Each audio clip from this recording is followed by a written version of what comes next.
La conférence à laquelle vous allez assister maintenant est un peu particulière. C'est ce qu'on appelle une conférence partagée.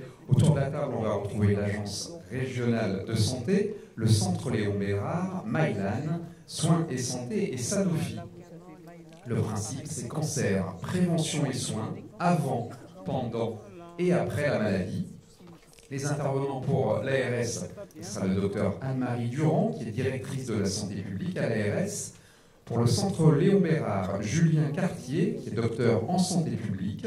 Pour Mylan, Maude Schweitzer, qui est responsable du marketing hôpital. Pour Soins et Santé, le docteur Marc Magnier, médecin coordinateur. Et pour Sanofi, Lise Gosselin, chef de projet transverse en oncologie. On va débuter vous aurez, tout à l'heure, vous verrez, beaucoup de temps, normalement une vingtaine de minutes pour poser des questions aux intervenants qui vont se succéder. C'est le docteur Anne-Marie Durand qui va débuter et qui va principalement vous parler de la prévention primaire et du dépistage. Alors bonjour à tous, effectivement je représente l'Agence régionale de santé aujourd'hui parmi vous, avec donc dans mon champ de compétences personnelles tout ce qui touche à la prévention dans le cadre de l'agence et notamment vis-à-vis du cancer. Mais l'agence s'occupe par ailleurs d'un certain nombre d'autres plans, notamment les autorisations d'activités de soins et le bon fonctionnement de ces services-là, quels que soient les établissements qui exercent cette activité. Mais aujourd'hui, je suis plus effectivement venue vous parler de ce qui est prévention, avec donc pour se situer avant l'apparition de la maladie et faire en sorte que celle-ci n'arrive pas justement pour chacun d'entre nous. Alors au niveau de la prévention, on a l'habitude classiquement de distinguer trois niveaux de prévention. La prévention primaire qui vise vraiment à éviter totalement la maladie, la prévention secondaire qui permet de la repérer le plus tôt possible de façon à la traiter le plus tôt possible et à donner les meilleures chances de guérison pour ces pathologies. Et on a de plus en plus de réussite dans ce domaine-là. Et puis la prévention dite tertiaire qui vise, une fois que la maladie s'est installée, qu'elle a été traitée, à éviter soit les récidives, soit à faciliter une reprise de vie le plus normale possible après un cancer. Donc sur la prévention primaire, donc afin d'éviter totalement la maladie, autant que faire se peut bien évidemment, et toutes choses n'étant pas égales par ailleurs pour chacun de nous face à ces pathologies, notamment des prédispositions génétiques par exemple. Donc ça dans le cas de la prévention primaire, l'objectif c'est vraiment de faire en sorte que les comportements des uns et des autres permettent d'éviter des conduites à risque et du coup de s'exposer à ces facteurs de risque spécifiques. En particulier, bien évidemment, je devais bien vous apprendre, mais lutter contre le tabac, un des facteurs essentiels d'apparition du cancer, d'un certain nombre de cancers en tout cas. Le deuxième facteur important dans les comportements, c'est l'alcool, en sachant que les addictions à l'alcool en tout cas, sont un des facteurs majeurs aussi d'apparition d'un certain nombre de cancers.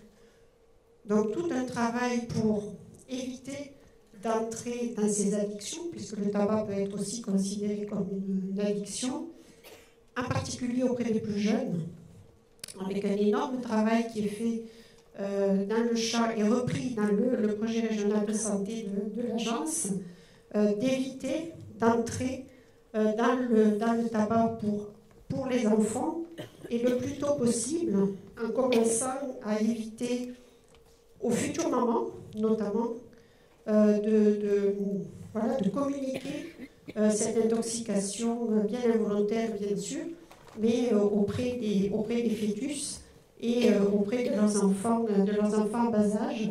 Et tout ça tout au long de la vie de ces enfants et jusqu'à l'âge où ils seront en capacité, notamment de dire non. C'est un des grands enjeux de nos travaux, donner les compétences à ces enfants-là pour éviter d'entrer dans le tabac et donc de ne pas avoir cette intoxication comme facteur de risque. Ensuite, ça c'est vraiment l'objectif de dire non, donc de ne pas entrer dans cette démarche-là. Deuxièmement, c'est de limiter la consommation et donc de faire en sorte qu'on sorte le plus vite possible de cette intoxication avec l'aide au sevrage, avec notamment un certain nombre de politiques qui sont menées bien sûr par l'agence, mais aussi par les pouvoirs publics avec l'augmentation du prix du tabac, etc., qui est actif surtout sur les plus jeunes. Et donc c'est vraiment un enjeu important. De la même façon par rapport à l'alcool. Donc c'est aussi cette démarche de pouvoir dire non, d'être en capacité de résister à ces propositions, à cette mode parfois, cette envie de faire comme les autres. Donc c'est vraiment un enjeu majeur. Dans les autres, on va dire, sujets de comportement à risque, il y a tout un travail sur le soleil, par exemple, et sur l'exposition au soleil, qui est responsable d'un certain nombre de mélanomes, en fait, d'atteinte de la peau, après des expositions importantes. Et donc, là aussi, c'est d'apprendre ces comportements à éviter, ces comportements à risque. Autres, qui sont des exemples, il y en a d'autres, mais dans l'approche aussi préventive, un des autres objectifs, c'est d'éviter les expositions qui sont là, pas que des comportements, mais qui sont le milieu naturel, on va dire, dans lequel on vit, et qui peuvent soumettre un certain nombre de produits. Bon, le soleil en est aussi un autre élément, mais pas que ce soit dans l'environnement habituel, par exemple le radon, entre autres, ou les pollutions majeures qui peuvent à terme entraîner un risque particulier, ou dans le monde du travail, puisqu'il y a toute une réflexion, tout un travail qui est mené en lien avec la médecine préventive, médecine du travail, pour limiter là aussi les expositions des travailleurs à des produits chimiques ou à d'autres expositions qui pourraient entraîner un cancer. À titre d'exemple, on pourrait citer l'amiante, par exemple, ou le benzène, ou des tas d'autres produits chimiques qui, dans le cadre du travail, peuvent constituer un risque particulier contre lequel il faut se prémunir. Donc c'est vraiment un champ important qui est beaucoup travaillé au jour d'aujourd'hui, qui s'enrichit de jour en jour au fil des connaissances. C'est un élément important. Autre élément de prévention dont il serait dommage de se passer et pour lequel on a beaucoup de difficultés à faire en sorte de développer cette politique-là, c'est la vaccination, en particulier contre le papillomavirus pour les jeunes filles, mais aussi les jeunes garçons, de façon à éviter que ce papillomavirus, qui est responsable d'un nombre très important de cancers du col de l'utérus, puisse permettre d'éviter et de vraiment...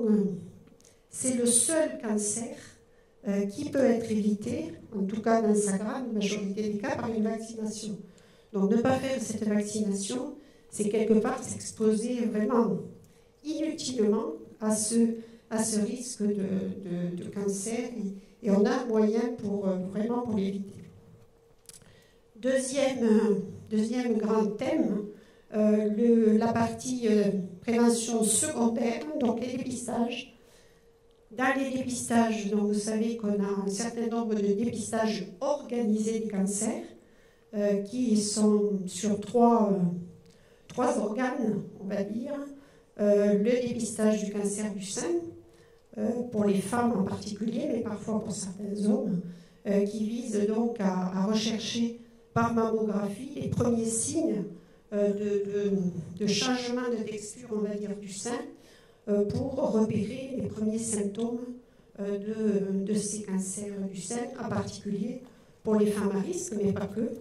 Donc, quand je dis femmes à risque, c'est celles qui ont eu, dans leur famille proche notamment, des cancers du sein ou des ovaires. Sur les autres cancers qui font l'objet de ce dépistage organisé, par les mêmes moyens bien sûr, on a le cancer du côlon, qui est un dépistage à partir des selles où on recherche donc du sang dans les selles de façon orientée. Bien évidemment, chaque fois qu'il y a du sang dans les selles, ce n'est pas toujours un cancer, mais ça permet d'orienter vers d'autres, en tout cas pour éliminer cette pathologie. Et troisième dépistage, celui que j'évoquais tout à l'heure avec la vaccination, c'est le dépistage du col de l'utérus, qui permet là aussi de repérer, en sachant qu'on a peu de signes avant-coureurs de cette maladie. Enfin, le dépistage tertiaire, la prévention tertiaire, avec, comme je vous le rappelais tout à l'heure dans la définition, permettre un retour à la vie normale le plus rapide possible et une meilleure adaptation à l'après-maladie, on va dire, avec notamment l'éducation thérapeutique du patient pour lui permettre d'ajuster, de réagir de façon adaptée à tous les signes qu'il pourrait avoir, d'accepter les traitements et leurs effets secondaires parfois. Et puis, donc, l'activité physique adaptée, qui est un des éléments majeurs en fort développement aujourd'hui, et pour lequel on fait beaucoup de démarches pour inviter les personnes qui ont été victimes d'un cancer à reprendre cette activité physique, bien évidemment en fonction de leur état clinique, d'avoir une activité adaptée, c'est-à-dire qui ne les fatigue pas trop, mais qui leur permet d'avoir une activité physique qui est toujours bonne pour la santé, et deuxièmement, de côtoyer un certain nombre, d'avoir une vie sociale, on va dire, qui est beaucoup plus riche et qui permet de faire face, notamment quand on la pratique avec des personnes qui ont eu les mêmes maladies, d'échanger, de partager, ou avec d'autres, de façon à, là aussi, reprendre une vie sociale la plus normale possible. Voilà pour les aspects prévention. Merci beaucoup. Merci, docteur Durand. On va continuer dans cet aspect préventif avec vous, Julien Cartier. Vous êtes docteur en santé publique. Vous intervenez pour le centre Léo Bérard. Oui, merci. Je vais reprendre effectivement un certain nombre de notions que le docteur Anne-Marie Durand a abordées avec un angle, l'angle des approches cliniques préventives, au sens où le centre Léon Bérard, en tant que centre régional de lutte contre le cancer, s'inscrit comme un offreur de soins et d'actions de prévention pour la population. Et dans ce contexte-là, nous sommes dédiés à la prise en charge de la question du cancer. Cette question du cancer, à tous les temps du cancer, avant, donc sur la partie dépistage, dont je ne vais pas redévelopper, où effectivement, en tant que centre référent, mais également sur les questions de prévention secondaire. Donc lorsqu'on a eu un cancer, comment on peut réduire les risques d'un certain nombre de complications, et puis aussi de second cancer, on verra que c'est un vrai enjeu. Et puis, sur tout le territoire, de mailler ce territoire qui est Auvergne-Rhône-Alpes, voire un petit peu plus élargi, en termes de prévention, de soins, d'enseignement et de recherche. Donc on est un peu plus de 1500, aujourd'hui 1700 salariés, à la fois des soignants, des chercheurs et du personnel médico-social pour œuvrer sur ces enjeux de prévention, dépistage, de recherche et d'innovation. Alors dans ce contexte, on a un engagement extrêmement fort qui est autour de la prévention. Donc c'est véritablement un projet d'établissement qui se construit et se renouvelle régulièrement d'année en année, en particulier en s'intéressant aussi au personnel qui y travaille. Donc l'hôpital sans tabac, par exemple, c'est une action phare de la direction et du personnel pour effectivement ce devoir d'exemple d'aller aider aussi le personnel soignant qui est confronté à la consommation de tabac, aux addictions d'aller l'aider à arrêter de fumer. Bien sûr, les patients sont aussi accompagnés dans cette démarche-là. Et on parlait aussi d'un certain nombre de consultations de dépistage. On s'adresse à des publics peut-être plus à risque, qui vont rentrer dans des dispositifs, notamment le risque familial de cancer du sein ou de l'ovaire, avec des consultations dédiées d'oncogénétique, qui vont permettre de reprendre l'histoire familiale des personnes et d'essayer de trouver des adaptations et des choix à un moment donné d'accompagnement de la famille sur ces questions de risque génétique. Ensuite, la question de la nutrition, on va le voir, est un enjeu extrêmement fort en matière de prévention. Alors la nutrition avant qu'on ait eu un cancer pour le maintien de la bonne santé, mais aussi quand on a eu un traitement ou pendant les traitements.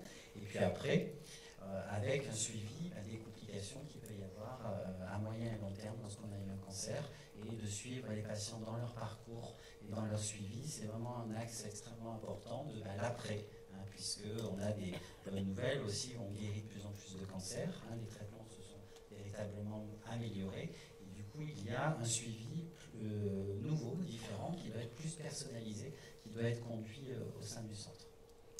Alors dans ce cadre-là, on agit à la fois sur les actions de nutrition. D'ailleurs, tout à l'heure, mon collègue, le docteur Cellier, abordera la question de l'alimentation. Donc, c'est la conférence d'après, donc je ne le développerai pas, mais il y a un vrai enjeu de la prise en charge des troubles métaboliques, des troubles du métabolisme liés à une alimentation plus déséquilibrée ou des problèmes de surpoids ou d'obésité qui vont impacter négativement les traitements d'un cancer et l'après-cancer.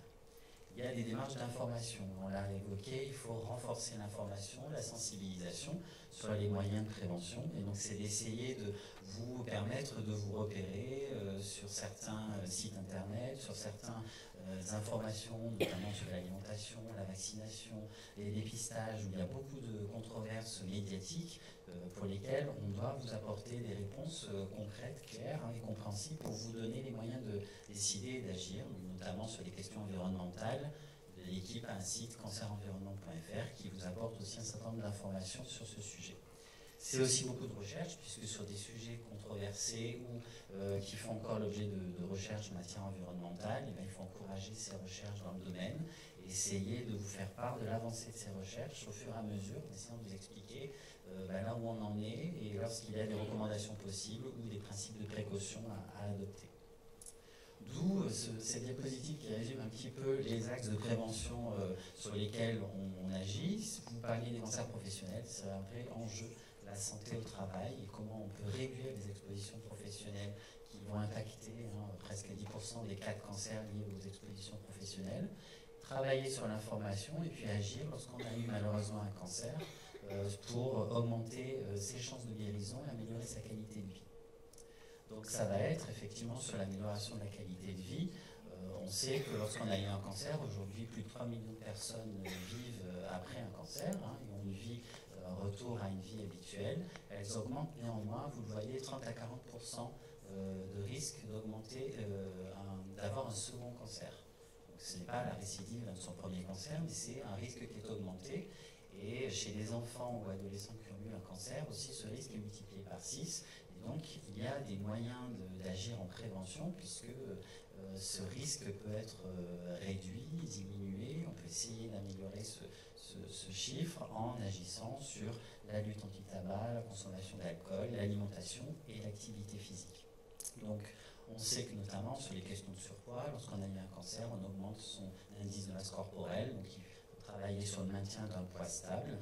Peut-être aussi de revoir un certain nombre de dépenses énergétiques et d'essayer d'équilibrer entre les entrées et les sorties, l'alimentation et puis la dépense énergétique par l'activité physique.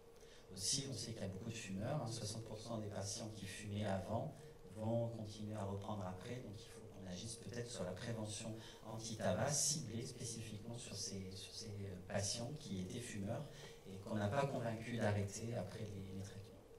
Vous parliez d'activité physique, c'est vrai que c'est un message clé qu'on voulait aussi faire passer, puisque depuis quelques mois, une salle dédiée à l'activité physique a été créée au centre, 300 mètres carrés dédiés au mouvement, dédiés à l'éducation thérapeutique. Et en fait, on a très récemment des études qui ont confirmé les nombreux bénéfices à l'activité physique, à la fois avant donc pour le maintien de la bonne santé, pendant et après un cancer.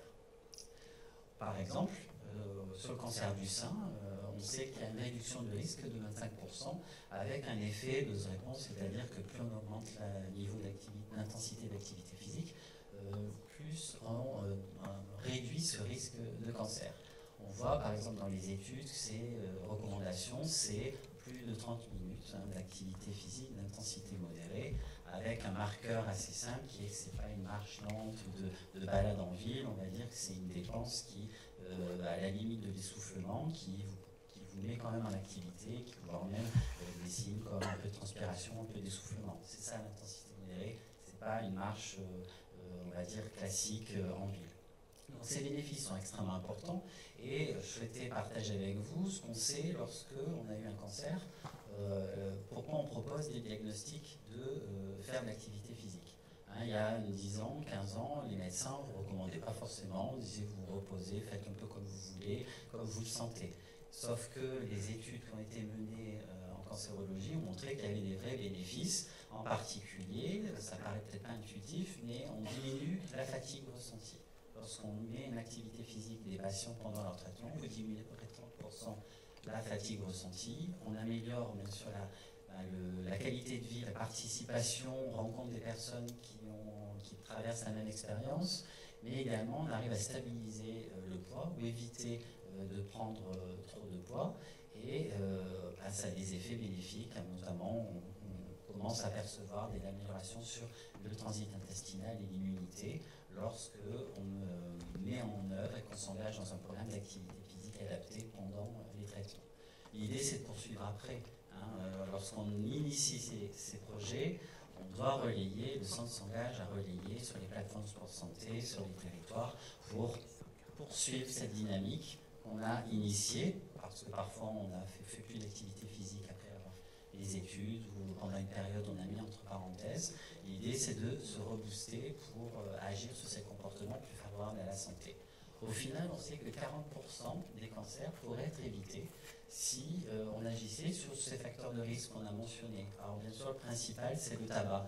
Dans ce graphique, vous voyez, sur ces barres, on voit tout de suite la part attribuée au tabac sur le nombre de cancers. On estime que c'est à peu près 20%. On parlait de l'alcool, c'est 8%.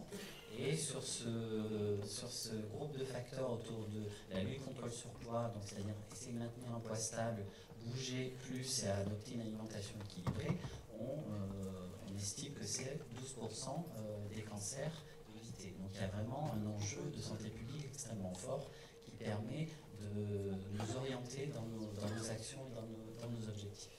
Donc c'est un certain nombre de recommandations dont on pourra discuter tout à l'heure.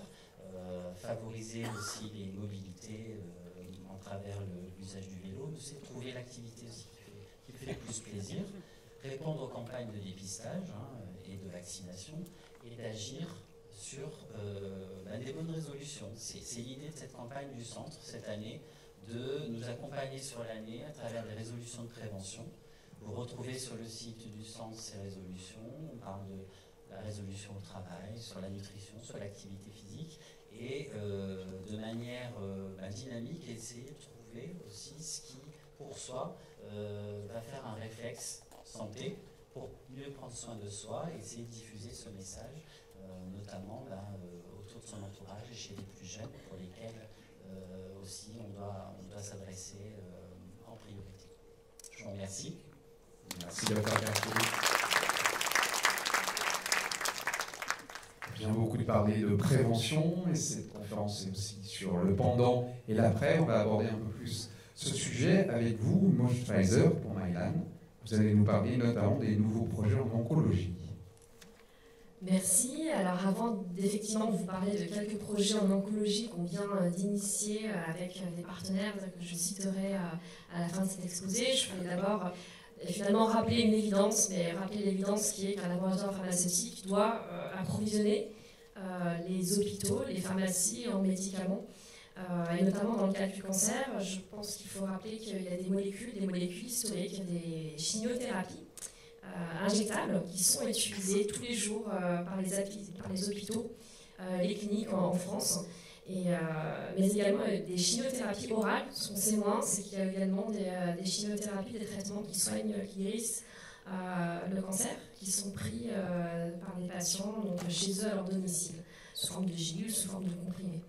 Et c'est vrai que ça, c'est un sujet, voilà, c'est encore une fois, c'est une évidence, mais c'est vraiment une mission, c'est de fournir donc, la France, en l'occurrence, donc sur ce marché des médicaments cytotoxiques, comme on les appelle, et de travailler conjointement avec les professionnels de santé, avec les pharmaciens hospitaliers, avec les médecins qui vont prescrire ces médicaments-là, et avec bien sûr les pharmaciens d'officine qui y seront, et je n'oublie pas également les infirmières, et j'y reviendrai.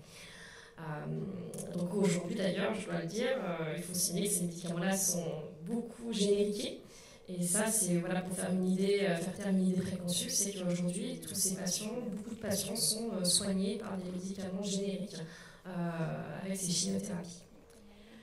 Après, aujourd'hui, justement, pour faire le lien, depuis quelques années, il y a des médicaments qu'on appelle biologiques, des médicaments qui sont issus du vivant. Donc, contrairement à des molécules comme, je pense que vous connaissez tous le paracétamol, sont des médicaments qui sont donc, fabriqués à partir de cellules qui vont être fabriquées avec un process différent, mais qui vont du coup avoir des contrôles rapprochés, qui vont avoir une surveillance différente, et qui sont des médicaments surtout qui aujourd'hui ont clairement révolutionné la prise en charge de patients. Alors pas que dans la cancérologie, bien sûr, il y a également dans les domaines variés comme la rhumatologie, des maladies qui sont chroniques, hein, comme la polyarthrite rhumatoïde, la maladie de Crohn, dans la diabétologie. Donc c'est vraiment des médicaments, une nouvelle catégorie de médicaments qui a changé le pronostic et la qualité de vie des patients. Pour revenir à l'oncologie, ces médicaments-là aujourd'hui ont été entre guillemets copiés, c'est très vite résumé, mais donc par des médicaments qu'on appelle des médicaments biologiques similaires, donc en gros des biosimilaires. Là aujourd'hui, Mylan, c'est vrai que nous avons décidé de se lancer dans ce bain avec donc, le lancement d'une molécule donc, qui soigne, qui a changé le pronostic pour le coup de patients qui souffrent de cancer du sein. Et l'intérêt de ces molécules-là, c'est qu'elles apportent la même sécurité, la même efficacité, clairement, mais en même temps, elles vont permettre finalement de travailler différemment, de fournir des moyens différents aux équipes, aux équipes soignantes, aux équipes médicales, et notamment nous permettre aussi, nous, de travailler avec elles, de les accompagner sur des projets en oncologie. Alors justement, parce que ces médicaments, comme je disais, biosimilaires sont nouveaux, c'est une nouvelle catégorie entre guillemets de médicaments, il faut familiariser les équipes, leur apprendre à s'approprier les messages clés sur ces médicaments. Et ça nous a semblé important. Donc bien sûr, on pense au médecin, un médecin qui est clairement une personne de confiance pour le patient. Il y a bien sûr les pharmaciens, il ne faut pas les oublier, notamment au niveau des hôpitaux. Mais il y a également les infirmières. Les infirmières, on sait qu'il y a déjà une proximité, une facilité peut-être de parole qui va être différente d'un médecin. Et justement, on a décidé de proposer, avec notamment l'appui de l'établissement lyonnais, voilà, de parler à ces infirmières, de ne pas les oublier et de les former pour justement être là, pour rassurer, pour répondre aux questions des patients, parce que je crois que c'est important aujourd'hui, les patients veulent savoir, font confiance, mais veulent être informés et pouvoir bénéficier d'un minimum d'informations. Après, pour revenir sur le sujet de l'oncologie, on a fait aussi un constat, c'est que finalement, ces acteurs de santé, donc ils sont à l'hôpital, et en l'occurrence, quand on souffre d'un cancer, c'est vrai qu'à l'hôpital, on va être entouré. On va avoir vraiment le médecin, on va avoir notamment, encore une fois, les infirmières. Il y a une sorte de parcours qui se met en place au sein des hôpitaux. Par contre, c'est vrai qu'après, notamment le choc, soit de l'annonce du cancer, après le choc de la chimiothérapie qu'on vous administre, qui avec plein d'effets secondaires à la sortie, on s'est dit, voilà, le patient, la patiente, en l'occurrence dans le cancer du sein, elle sort, comme on dit, elle rentre chez elle, et là finalement, qui va l'accompagner, qui va répondre à ces questions. Et par contre, ce constat-là, on s'est dit, il y a un acteur formidable de proximité qui est le pharmacien d'officine. Je pense que c'est vraiment un acteur sur qui on peut compter, dans le sens où déjà, il y a une facilité d'accès, il n'y a pas besoin de prendre un rendez-vous avec un pharmacien d'officine. Et pour l'aider à vraiment accompagner ces patientes, notamment dans le cancer du sein, on a décidé de proposer, alors avec un gros travail avec des associations de patientes dans le cancer du sein, mais de proposer une sorte de carnet de route. Donc tout simplement, pour résumer, une sorte de livret où la patiente pourra se retrouver à tout moment de sa maladie. Donc j'ai appris que j'avais un cancer du sein, quelles sont les questions que je vais me poser, quelles sont les réponses, qui sont les personnes qui peuvent potentiellement m'orienter. Pareil, pendant le traitement, j'ai des effets indésirables, comment je fais pour finalement essayer de maîtriser ces effets indésirables, alors bien sûr avec l'étroite collaboration avec mon médecin, voire mes médecins, mais voilà, quelques petites astuces, parce que c'est vrai que des fois on oublie, mais il y a le côté soins de support. Donc soins de support, c'est des choses aussi toutes bêtes, mais potentiellement, voilà, par exemple le pilates, la sophrologie, des choses comme ça, c'est des activités qui aident beaucoup à vivre le cancer donc au quotidien pour ces patientes. Donc voilà, c'est vrai que ce carnet de route-là, on l'a voulu pour que la patiente puisse se dire j'ai une sorte de petit référentiel où je trouverai déjà quelques réponses à des questions. Il ne faut pas croire que le cancer, on peut se dire, voilà, le cancer du sein, c'est malheureusement une maladie qu'on connaît tous. On connaît tous quelqu'un potentiellement qui souffre de cette maladie. Et on peut croire qu'avec l'arrivée en plus avec Internet, on va trouver facilement des réponses à nos questions. Mais malheureusement, c'est faux. On trouve de tout sur Internet. On ne trouve pas forcément des choses qui sont homogènes d'un site à un autre. Donc vraiment, il me semble important, et notamment via ces associations de patientes, de travailler sur ce référentiel, sur ce carnet de route. Le hasard d'ailleurs a fait que ce matin, nous avions réuni pour la première fois ces associations de patientes qui sont là pour aider ces patientes qui souffrent de cancer du sein. Vraiment, il ne faut pas les oublier, il faut savoir qu'elles existent. Il faut les trouver, c'est pas facile, elles souffrent malheureusement d'un manque de visibilité. Alors certes, les professionnels de santé essaient d'orienter les patientes, mais je pense vraiment que ce sont des personnes, de belles personnes qui ont potentiellement vécu la maladie de près, voire qui l'ont vécu personnellement, et qui sont là pour aider. Il faut pas être seul. Si on peut vivre sa maladie comme on l'entend de manière très personnelle, mais on peut aussi avoir envie de la partager. Ces associations de patients sont vraiment beaucoup de choses déjà en place, des réseaux, déjà des outils entre guillemets avec des brochures, des sites, des applications. Il y en a vraiment à tous les niveaux, de l'accompagnement en termes aussi de risques au niveau social. Enfin vraiment, on sait bien que le cancer malheureusement ça bouleverse une vie, et ça peut la bouleverser aussi sur le plan professionnel, sur le plan personnel, dans le sens où voilà, peut-être que le conjoint, peut-être que les enfants, ça va impacter toute une famille. Et après, pour des besoins aussi tout simplement financiers, on arrête de travailler. Donc il faut penser à ces aspects de la vie et des questions qui sont très tabous. On n'en parle malheureusement pas beaucoup. On parle souvent effectivement dans le cancer, alors on commence à parler de l'après, effectivement avec les réinsertions professionnelles, le droit à l'oubli comme on dit. Mais c'est encore trop tabou. Donc je pense vraiment qu'il faut vraiment savoir qu'il y a des personnes qui sont là pour aider et orienter. Et je m'excuse, mais j'aimerais vraiment les citer, parce que peut-être que voilà, si ça peut servir à une personne aujourd'hui, je crois qu'il y a vraiment une place. C'est peut-être même dommage qu'on n'ait pas potentiellement des patients aujourd'hui avec nous, parce que vraiment elles apportent à toutes une belle plus-value. Et donc du coup je les cite, excusez-moi, donc il y a une asso qui s'appelle Étincelle, Vivre comme avant, Europadonna, Mon réseau cancer du sein, Choix Vital, Life is Rose, Juris Santé, Rose Up. C'est qu'un panel, et vraiment je vous invite à ne pas hésiter à encourager vos proches, vous-même, à consulter ces partenaires, ces personnes qui sont vraiment formidables. Voilà, je vous remercie. Merci Maud Kleiser. Docteur Marc Magnier, vous êtes médecin coordonnateur chez Soins et Santé et vous allez nous présenter maintenant une structure d'hospitalisation à domicile généraliste. Bonjour, merci pour cette invitation. 80% du temps vécu lors du parcours de soins en cancérologie, 80% de ce temps est vécu à la maison. Alors, parler un peu de ce qui s'y passe me semblait peut-être répondre à un nombre des questions que vous aurez, que chacun d'entre nous, peut-être un jour malade, aura. Je parlerai de l'hospitalisation à domicile, je parlerai de soins de santé, qui est la structure qui porte l'hospitalisation à domicile en région Rhône-Alpes sur Lyon, parce que le travail que nous conduisons s'inscrit bien sûr dans l'évolution de la prise en charge de l'hospitalisation à domicile, mais parce que nous avons un ancrage fort en région avec nos partenaires. Pour rappel, donc, Soins et Santé suit aujourd'hui un peu plus de 1800 malades par jour, tous services, toutes prestations confondues, allant de l'hospitalisation à domicile, en fin de parcours, ou en tout cas pour les patients ayant une charge en soins la plus élevée, à la satisfaction peut-être de tout petits besoins du quotidien, tout au début, qui sont des besoins pour nous aider à vivre d'une façon ou d'une autre avec cette maladie qui commence à impacter notre trajectoire.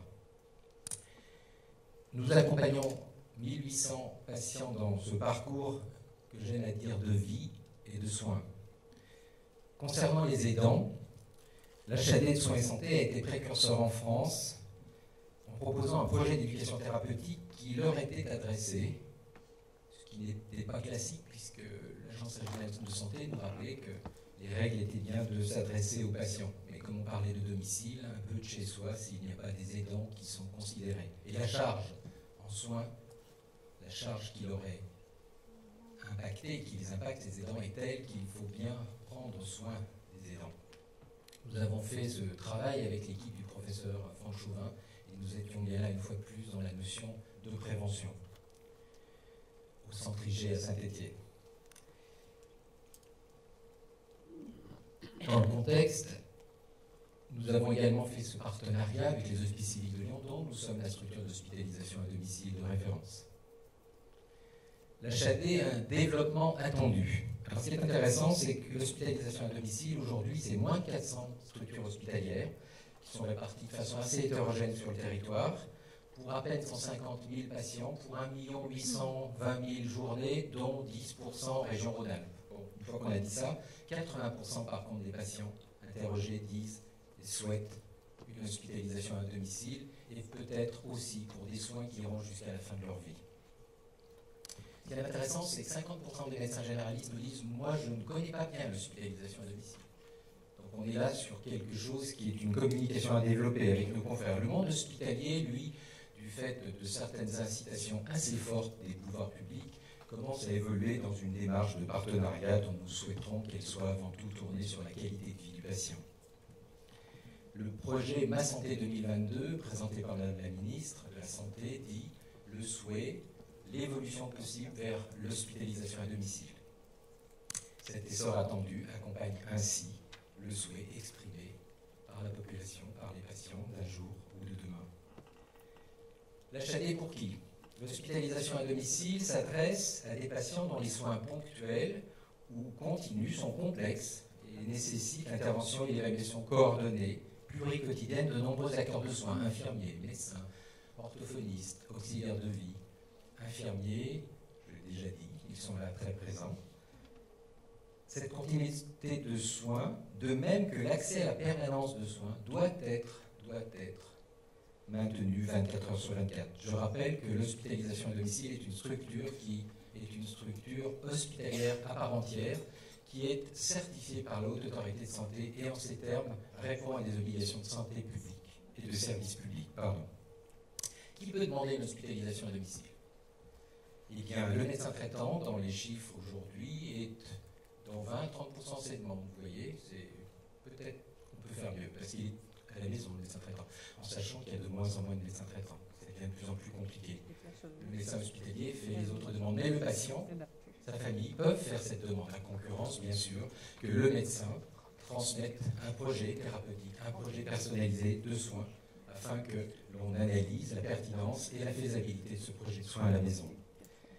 Où peut se dérouler l'hospitalisation à domicile? Eh bien, chez vous, à la maison, chez moi, en EHPAD, mais également dans des foyers d'accueil médicalisés pour des personnes handicapées.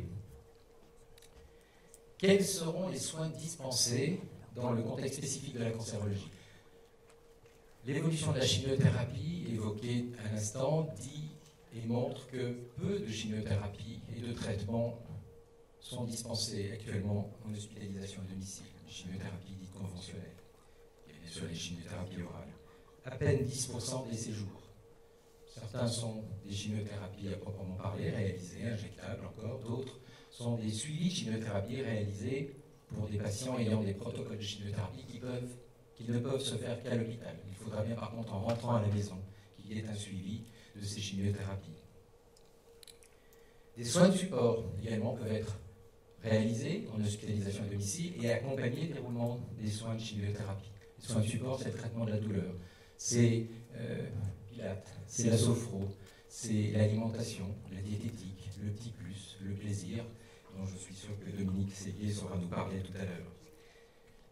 Quelles compétences, et j'ai oublié un des soins de support, vous l'avez bien sûr remarqué, vous allez m'en faire question, les aidants. Nous avons été la première structure de France à déposer un projet dans ce contexte pour éviter, prévenir l'épuisement des aidants qu'on connaît bien dans la pathologie neurodégénérative, mais dans le cancer également. Cette compétence que nous avons est celle d'un partenariat fort avec les hospices civils, l'Institut cancérologique des hospices, et ainsi un travail sur les référentiels, sur les standardisations de pratiques, sur l'analyse également des parcours de soins, des retours que nous font les patients de la difficulté qu'ils ont à vivre ce cancer. Cette compétence, nous l'avons également parce que l'Agence régionale de santé a validé le fait que nous étions établissement associé, ce qui est un référentiel de compétences validées. Cette compétence au quotidien, c'est une équipe qui, en partenariat avec les professionnels libéraux, c'est une équipe de soins et santé qui a une compétence dans le domaine de la douleur, dans le domaine de la cancérologie, dans le domaine de l'infectieux. C'est une équipe qui a une équipe de psychologues, d'auxiliaires de vie, d'assistantes sociales, de diététiciennes, de pharmaciens, hospitaliers. C'est donc une compétence au quotidien, nuit et jour, H24, en complémentarité de l'action des libéraux, qui ne travaillent plus la nuit, ne travaillent pas la nuit, les week-ends, et quand ils reviennent, ont une information sur ce qui a été fait.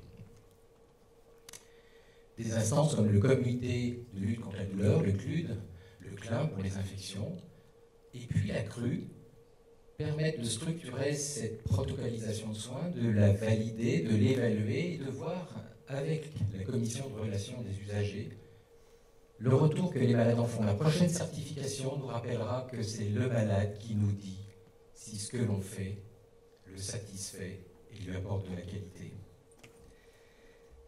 Nous devons avoir le souci permanent de la qualité des soins et de son évaluation sur ce domicile devenu lieu de soins afin qu'il reste un lieu de vie. Comment communiquer entre établissements hospitaliers, HAD, professionnels libéraux? Là, ça commence à se gâter, si je puis me permettre l'expression. Ce pourrait être simple comme un coup de fil. Ça l'est parfois, mais ça n'est pas suffisant. Il y a un très bel article dans Stratégie Santé, je crois, que j'ai lu tout à l'heure, qui dit « L'absence d'interopérabilité nuit des systèmes d'information, nuit gravement à la qualité de soins. L'hôpital numérique, qu'en est-il quand aujourd'hui, alors qu'avec votre téléphone, vous pouvez appeler qui que ce soit, que vous soyez Bouygues, Orange, peu importe, vous pouvez appeler n'importe qui. Il y a une norme qui vous permet de communiquer simplement entre vous pour vous dire des tas de choses et d'autres. Quand vous êtes un patient, un malade, un médecin, un soignant, vous n'avez aucune possibilité de communiquer entre vous, si ce n'est à travers le travail d'ingénieurs, informaticiens qui font un travail de dingue pour arriver à une satisfaction minime, mais on essaye, on y croit, et peut-être que Ma Santé 2022 nous permettra de... Depuis longtemps, Soins et Santé, et en conclusion, est soucieux, prenant en compte ces difficultés de communication, est soucieux d'améliorer cette qualité de transmission d'informations. Nous avons commencé il y a 40 ans par le Minitel, je n'en parlerai plus, vous êtes d'accord. Nous avons relayé très rapidement avec des tablettes informatiques, puis des barrettes de scan qui nous permettent de scanner au pied, au chevet d'un patient, qu'un médecin voit à 2h du matin ou à 3h de l'après-midi, d'ordonnance, en temps réel. Voilà. Nous avons compris aussi qu'il y ait des lieux où il n'y a plus de médecins. Donc la téléconsultation est un moyen que nous développons, de même que la télémédecine demain. Et puis, il y a des patients âgés, seuls, qui disent « moi, je veux rester chez moi » et qui prennent des risques que nous avons du mal à identifier et peut-être à aider. Alors, il y a là aussi des capteurs intelligents. Vous vous rendez compte, un capteur qui est intelligent, qui va analyser votre comportement, il va pouvoir nous dire, parce que vous vous levez 4 fois dans la nuit, peut-être qu'il y a une infection urinaire, peut-être, etc. Donc voilà, en conclusion, l'HAD, c'est... Si on en parle, c'est bien. Si on en fait, peut-être. Et si on la fait évoluer, c'est mieux. Mais elle ne se fera pas autrement qu'avec une compétence, une intelligence de l'ensemble des soignants, une écoute du patient. Et surtout, je crois, l'idée que faire à la maison ce qu'on ne voudrait plus faire à l'hôpital pour quelque prétexte que ce soit, risque, à mon sens et à notre sens, et les études l'ont montré, d'épuiser des familles, des aidants. Donc réfléchissons réellement à la pertinence de cette hospitalisation à domicile, le souhait des familles, des aidants, et comment là-dessus, ayant toujours le souhait et l'idée d'une qualité de vie, de faire que ce domicile reste avant tout un lieu de vie. Merci, docteur Magnier.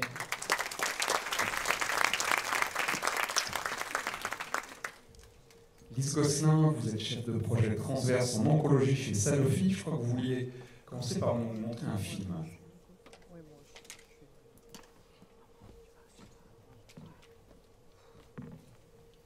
L'être humain, lorsqu'il est plongé dans l'adversité, révèle des forces incroyables et insoupçonnées contre tous les vents et marées. Vous savez que votre vie va s'arrêter, mais vous ne savez pas combien de temps. Vous ne savez pas où vous allez, vous ne savez pas si vous attend, vous ne savez pas si vous allez souffrir.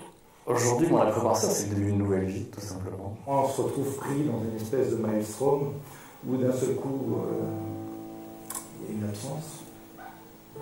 On se retrouve quelque part à tout gérer. Un poche, sentiment que j'ai. Je ne sais pas si on peut dire renouveau, nouvelle vie. C'est pas une nouvelle vie, ça j'en suis sûr. Un renouveau, pourquoi pas.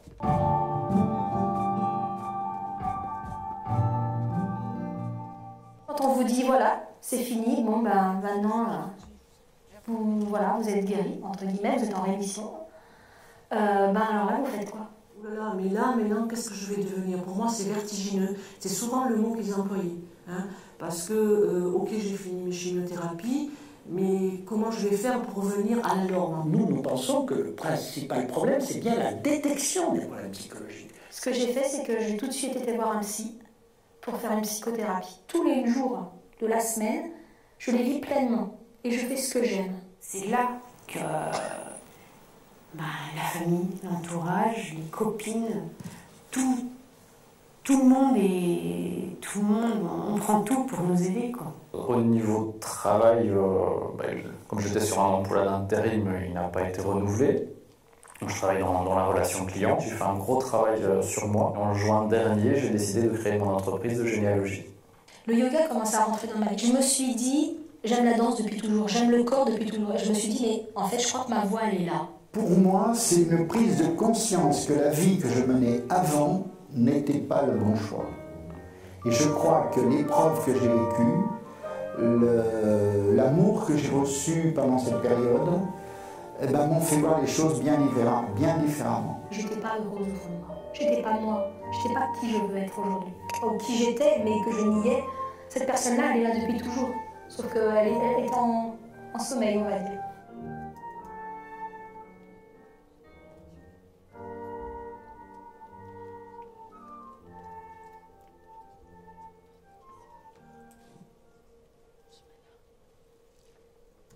Bonjour à tous. Donc, vous venez de visionner la bande-annonce d'un film qui dure en réalité 16 minutes et qui est en fait le film principal d'un web documentaire qui s'intitule La vie ouvert, le cancer, la vie après les traitements. Et donc, nous avons lancé ce web documentaire en mars dernier, donc avec la collaboration d'associations de patients et de professionnels de la santé. Alors pourquoi ce sujet de la vie après les traitements, plus communément appelé l'après-cancer? Monsieur Cartier l'a dit tout à l'heure, plus de 3 millions de nos jours en fait, de personnes vivent avec un cancer ou en ont guéri. Une personne sur 10 accompagne une personne en situation de cancer. Et des enquêtes récentes affirment que 5 ans après l'annonce d'un diagnostic, la santé des personnes est toujours impactée. Donc depuis plus de presque 15 ans, chez Sanofi, en fait, on s'attache vraiment à toutes ces répercussions psychosociales de la maladie, au-delà des innovations thérapeutiques.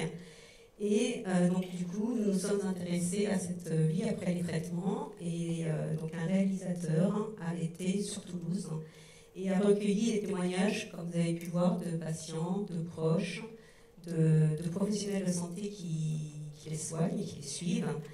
Et de ce temps qu'il est resté sur place, au domicile des personnes et dans l'établissement, il a pu en fait réaliser 7 films.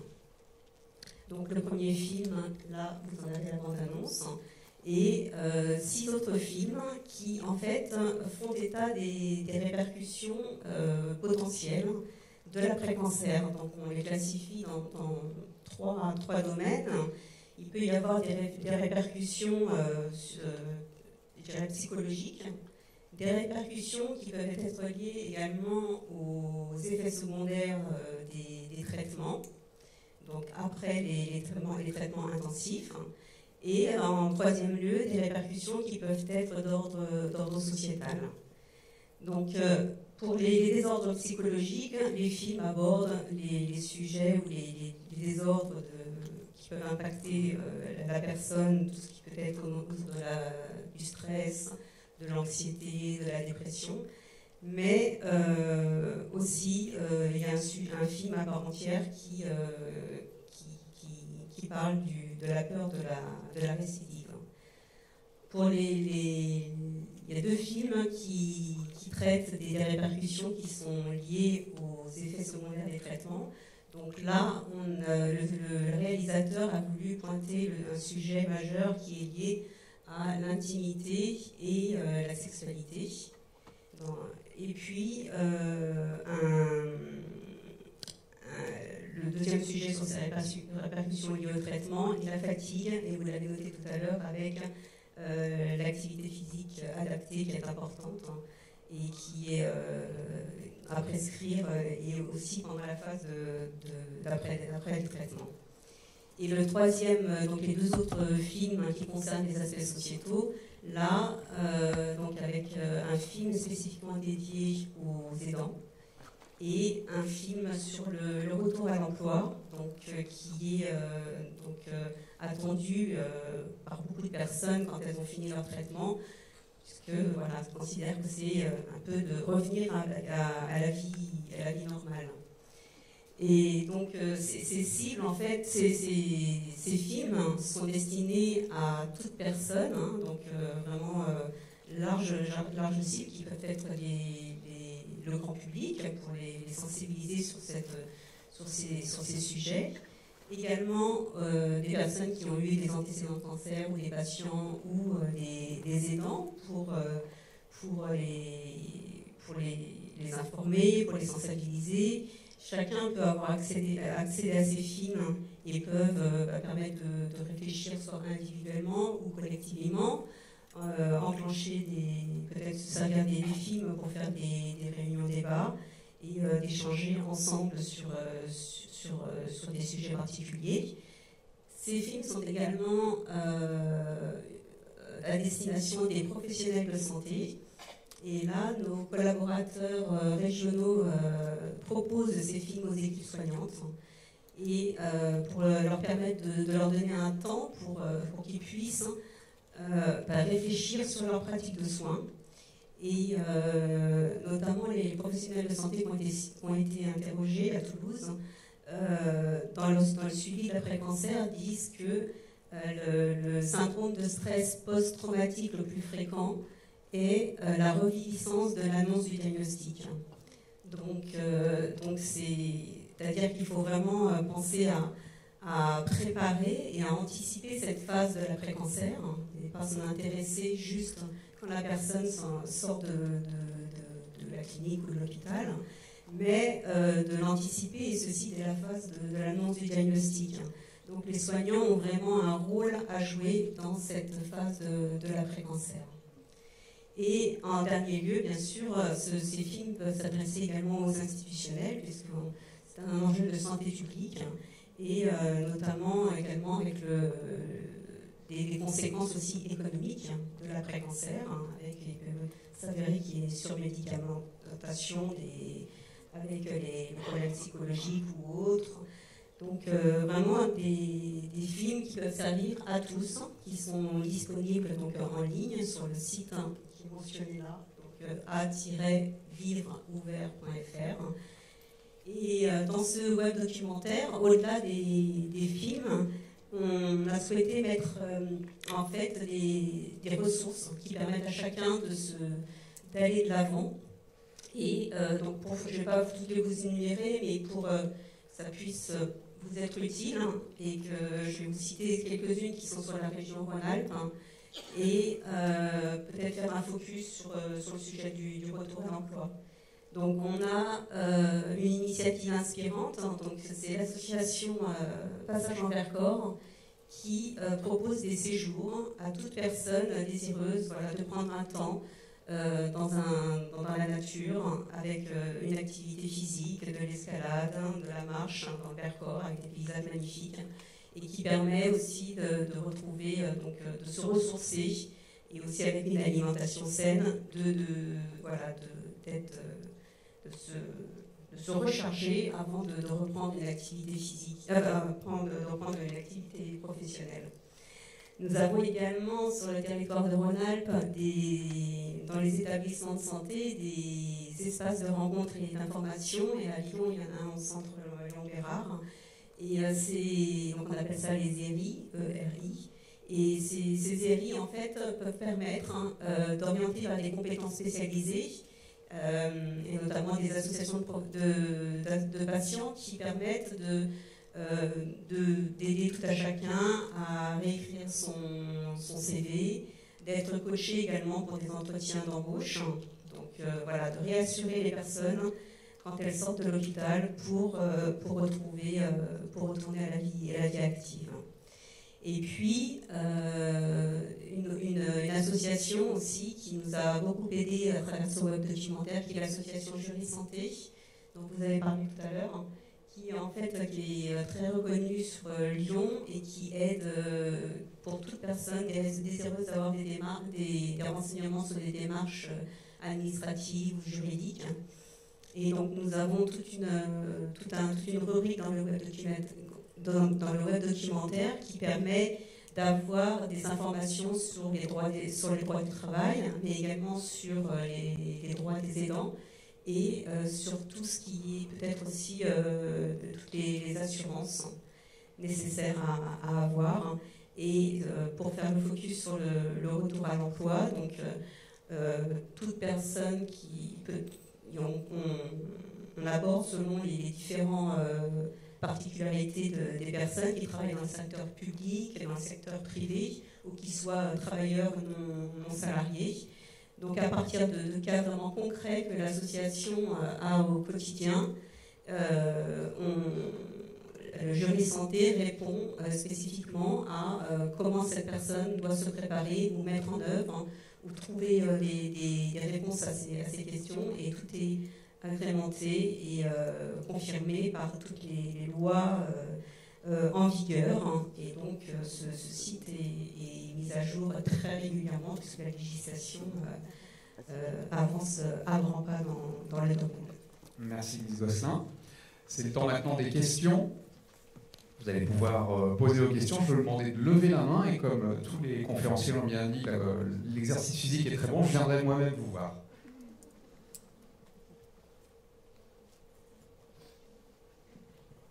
Bonjour. Donc moi je suis au milieu de la piscine, on va dire, puisque je suis en plein milieu d'un cancer. Et ce que je voulais dire, alors premièrement au sujet de l'hospitalisation à domicile, donc j'y ai eu droit. Et je dois dire que j'ai eu beaucoup de chance, parce que j'avais une famille qui était très présente et qui en même temps m'a beaucoup soutenue, dans le sens où on ne m'a pas dit ma pauvre, on m'a dit allez, t'es forte, on va s'en sortir et tu vas voir, on va s'en sortir. Que ce soit mes enfants ou mon conjoint. Et ce que je voudrais dire, c'est qu'au niveau de l'HAD, donc l'hospitalisation à domicile, il y a quand même une chose qui ne m'a jamais été demandée, c'était ma connaissance de mon corps en fait. Qu'est-ce que je savais de mon corps et qu'est-ce que je savais en termes de médecine. Parce qu'en fait, nous, on vient d'une famille où on n'est pas médecin et où on s'est retrouvés à gérer des choses qu'on n'avait même pas imaginées, qu'on ne connaissait même pas, on ne savait même pas que ça pouvait nous arriver, puisqu'on était une famille qui allait plutôt bien, qui allait peu chez le médecin, et donc on s'est retrouvés comme ça dans la grande piscine d'un seul coup. Et c'est vrai que ça nous a beaucoup appris, mais je dois dire que ça nous a beaucoup réconfortés, parce qu'on s'est aperçu qu'on pouvait compter les uns sur les autres. Mais par contre, moi je me suis aperçue que je suis suivie à Lyon-Bérard, que là il y avait quand même, entre le discours et les écrits que j'ai pu lire, un gap entre ce que j'ai vécu et ce que j'ai pu lire. C'est-à-dire que quand j'étais dans la pire situation, j'ai quand même perdu, en 10 jours, j'ai perdu 15 kilos. D'accord ? Donc, il y a un moment donné où j'ai dit, mais je ne sais plus si je suis malade parce que je ne mange pas ou à cause des médicaments. J'ai appelé, il n'y avait personne. J'ai appelé sans antidouleur, il n'y avait personne. Donc, en fait, mon conjoint, il a dit, bah, c'est pas grave, je vais te donner à manger à la cuillère du riz. Et on s'est géré comme ça. Et si je le dis, c'est pas pour critiquer, pour plaisir à critiquer, c'est juste que c'est une expérience qui est la mienne, qui ne vaut pas pour tous, mais qui est assez déroutante, non pas parce que je suis malade, parce qu'au fond, moi, la maladie, c'est pour dire, mais je suis persuadée que je vais m'en sortir. Je ne sais pas comment je vais m'en sortir, mais je me dis, voilà, je vais m'en sortir, je vais faire ce qu'il me demande, je vais faire comme il faut, et on va s'en sortir. Le problème, c'est que des fois, on se sent un peu seul. Et si vous pouviez améliorer les choses, parce que ce que vous disiez tout à l'heure, madame, c'est vrai que moi, l'association, personne n'en a parlé. Donc je cherche, je vire. Cette conférence, c'est une amie, d'accord, qui est sur Paris, qui m'a dit, tiens, tu sais qu'à Lyon, il y a la santé, et il y a ça. À Lyon-Bérard, j'étais à Lyon-Bérard ce matin, personne n'en a parlé. Je trouve ça absolument dommage, parce qu'en fait, il ne faudrait pas grand-chose pour que ça se vienne bien. Voilà ce que je voulais vous dire.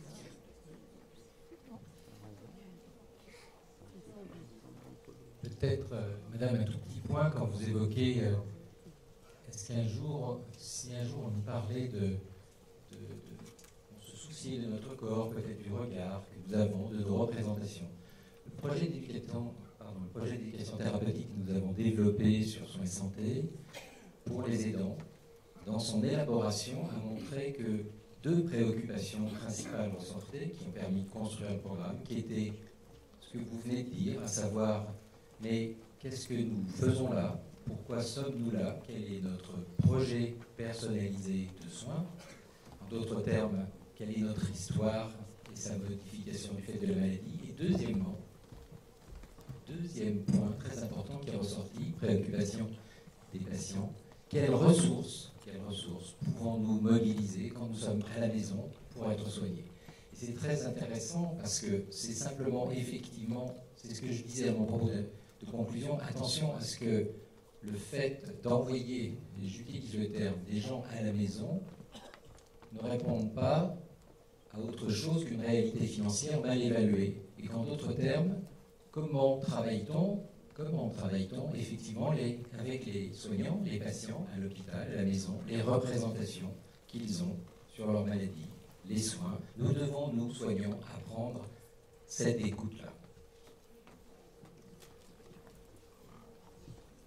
On va écouter une autre question. Vous pourrez après échanger avec les intervenants à la fin de cette conférence, à l'espace partenaire, qui est situé juste au-dessus, pour également y retrouver un certain nombre de documentation.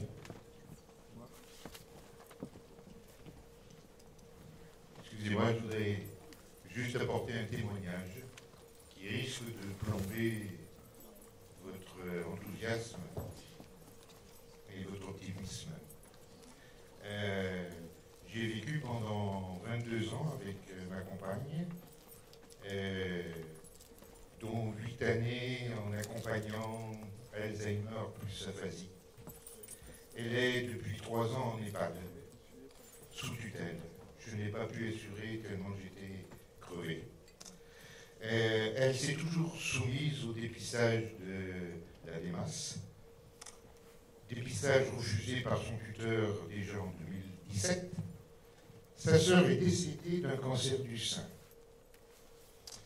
Le médecin traitant a procédé à une palpation au mois d'avril et a décelé une tumeur relativement importante au sein gauche. Il a demandé au tuteur l'autorisation de procéder à une mammographie et une échographie pour établir un diagnostic. Le tuteur a refusé. Il a demandé un écrit à ce tuteur qui a encore refusé cet écrit. Je me suis adressé à la Ligue nationale contre le cancer, à l'association Le Cancer du Sein Parlons-en, à la DEMAS, au service juridique de France-Alzheimer, à l'ordre des médecins. Tous m'ont apporté la même réponse. C'est quand même bien dommage, mais on n'y peut rien.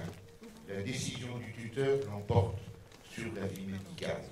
Et l'ordre des médecins a invité fermement le médecin traitant à ne rien tenter qui puisse le traîner en justice. Bien. En 2019, en France, on peut donc délibérément risquer d'abréger la vie d'une personne. Je suis désolé de vous avoir ennuyé.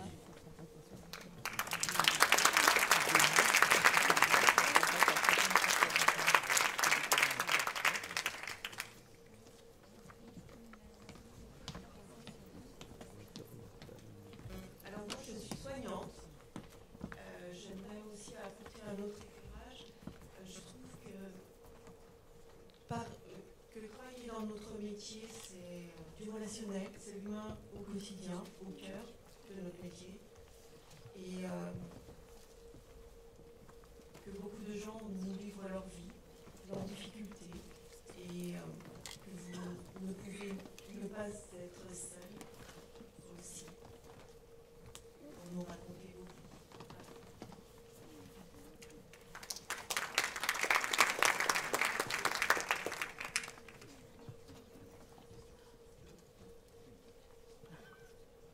Je veux savoir pourquoi, après 74 ans, on ne peut plus faire dépister du cancer du côlon. Et la deuxième, qu'est-ce que vous pensez de la biopsie liquide? Alors, sur la première partie de votre question, la deuxième, je suis désolée, je ne serai pas en capacité de répondre, mais peut-être le CLB le saura-t-il. Sur la première partie, vous n'êtes pas, bien sûr, rejeté du dépistage en fonction de l'âge. Le dépistage organisé du cancer, il est prévu sur les tranches d'âge où statistiquement, le moment d'apparition de ces symptômes, alors certains peuvent apparaître plus tôt, d'autres plus tard, c'est vrai, en sachant que c'est un dispositif qui est conçu pour tout le monde. Et donc, l'idée, c'est de vraiment repérer, les symptômes le plus tôt possible, comme je l'ai dit. Par contre, il est organisé sur des tranches d'âge qui varient en fonction du dépistage et de l'organe considéré. Par contre, le dépistage peut être fait pour tout autre cancer, dont le cancer du côlon à n'importe quel âge, dès lors qu'on a des éléments d'orientation ou une histoire soit des symptômes, soit des éléments particuliers. Mais on n'est pas dans le cadre du dépistage organisé du cancer qui a sa propre cible.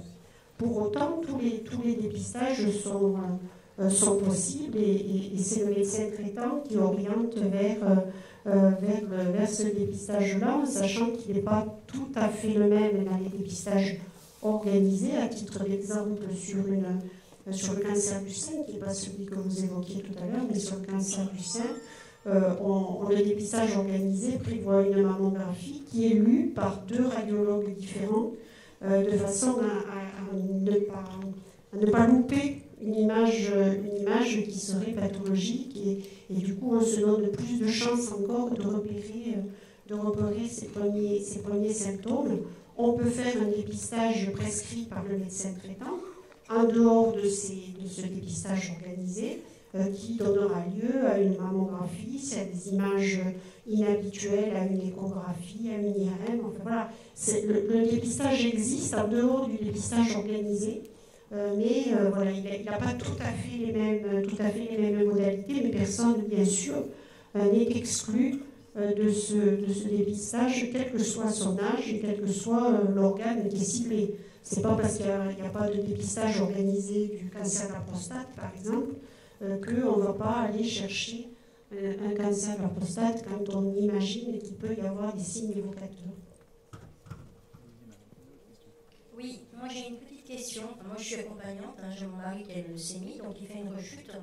Et comme vous parlez d'hospitalisation à domicile, je sais que les infirmiers, nous on habite au-delà de 40 km de Lyon, les infirmiers ont très peur quand il faut par exemple faire une chimiothérapie à la maison. Ils ont très peur parce qu'ils partent du principe qu'ils ne sont pas formés pour, moi je les comprends, parce que c'est quand même quelque chose de très, très particulier. Et il y a eu d'autre part des produits qui nous ont été délivrés donc, par carton, qu'on a reçus par carton. Il y a eu des mélanges, des mélangements avec des petites erreurs, peut-être de logistique, je ne sais pas. Et je ne pense pas que l'hospitalisation à domicile, peut-être, mais à ce moment-là, au cas par cas. Ça ne me semble pas bon de dire on va généraliser, je pense que ce serait plutôt au cas par cas. Parce que quand on n'est pas bien, quand on est loin, et quand il y a des risques d'aplasie, il y a des risques de beaucoup de choses, on est face seul à ça, quand on n'est pas spécialisé, même les médecins, les médecins généralistes de mon secteur, ne sont pas prêts de suivre, ils le disent, ils ne veulent pas prendre de risques. Et ils ne veulent pas se substituer à l'hématologue ou aux spécialistes. Voilà. Vous êtes où, madame, que je vous réponds? Ah, pardon. Bien évidemment qu'il n'est pas question de généraliser, il est question de cibler très clairement certaines chimiothérapies. Il y a d'ailleurs un référentiel qui dit celles qui sont possibles à la maison, qui le sont en plus après avoir été réalisées pour la première cure à l'hôpital. Toutes ne sont donc pas possibles à la maison, premier point. Deuxièmement, quand il est question d'une chimiothérapie à la maison, qui rentre dans le cadre de celles qui sont possibles, en d'autres termes, sans perte de chance, bien évidemment en prenant l'ensemble des précautions en fonction des éléments indésirables du traitement, les personnels qui vont faire cette chimiothérapie sont des personnels qui doivent être formés. Si vos infirmiers ne le sont pas, c'est plutôt sain qu'ils disent qu'ils ne savent pas, et deuxièmement, c'est plutôt étonnant qu'on leur ait demandé de le faire. C'est assez standardisé, très réglé et très surveillé, bien naturellement. Ensuite, la notion de la distance, de l'aplasie, comme vous l'évoquiez très bien, l'aplasie fébrile. Il y a des critères de standardisation de pratique pour traiter les aplasies fébriles en hospitalisation à domicile, sans hospitalisation à domicile, la distance que vous évoquez, l'âge, l'accès possible à un regard médical urgent sont autant de facteurs qui font qu'on décidera de faire ou non. Donc il n'est pas question, comme je l'évoquais tout à l'heure, de faire du tout à domicile, il est question de faire du possible, de la qualité de vie, de la qualité de soins, et bien sûr dans le cadre de référentiels solides, qui sont des référentiels qui existent au Centre Léon Bérard, qui existent aux hospices civils, qui existent dans tous les hôpitaux de France, d'Europe. Voilà la réponse que je peux peut-être apporter. Y a-t-il une autre question?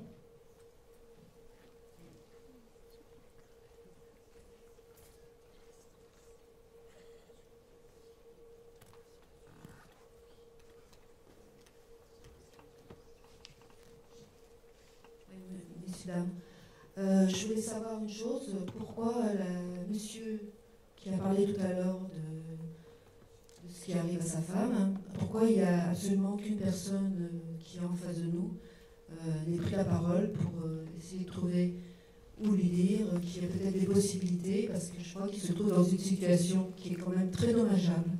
Je voudrais préciser que son tuteur, c'est son fils. N'est-ce pas? Vous avez tout compris.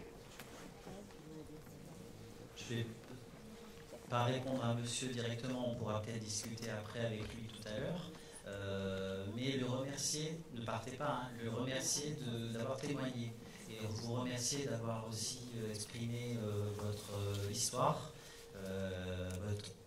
Les histoires sont singulières, en particulier sur la cancérologie, qui est un domaine dans lequel je travaille uniquement en cancérologie depuis 20 ans. C'est qu'il n'y a pas une histoire identique.